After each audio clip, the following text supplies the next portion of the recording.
a look and roll this clip. I'm concerned about all of these Negro preachers who've been, in fact, talking about that this man that was killed was the answer to Christ in the earth. Y'all ain't saying nothing. They having moments of silence in black churches all over the country over a man that was racist and a white supremacist. How dare you compare him to Martin Luther King? The only thing that Charlie, Chris, and Martin Luther King got in common is both of them was killed by a white man. After that, they got nothing else in common. So you heard the wickedness coming out of this man's mouth. And the sad part is that there are a bunch of black ignorants who actually believe the foolishness that this man was spewing. Jamal, he has to shield his people from the true gospel of Jesus Christ. This is why he takes time out on Sunday to preach this mess.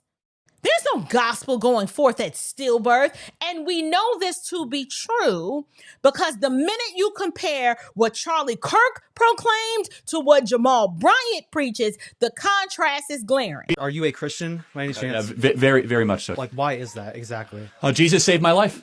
I'm a sinner, gave my life to Christ, most important decision I ever made. So you believe the Bible is real? Yes, I believe the Bible is true and real. Yeah. Why is that?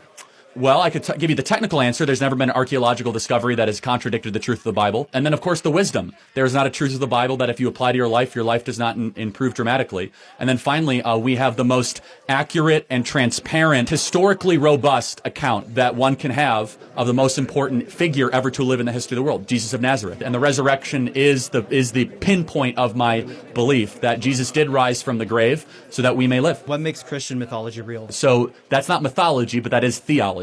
If Genesis 1:1 and the resurrection is true, anything in the Bible is possible. You're looking at the greatest miracle. The greatest miracle is creation. And then the fact that Jesus rose from the dead. And I say, how do you know that Jesus rose from the dead?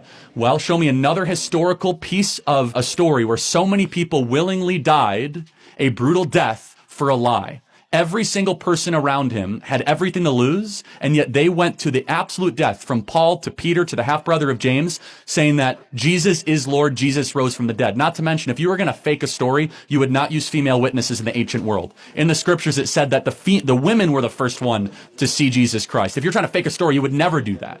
Not to mention the 500 people that saw Jesus after he rose from the dead, and then the later church that lived under persecution under the belief that Jesus Christ was the Son of God.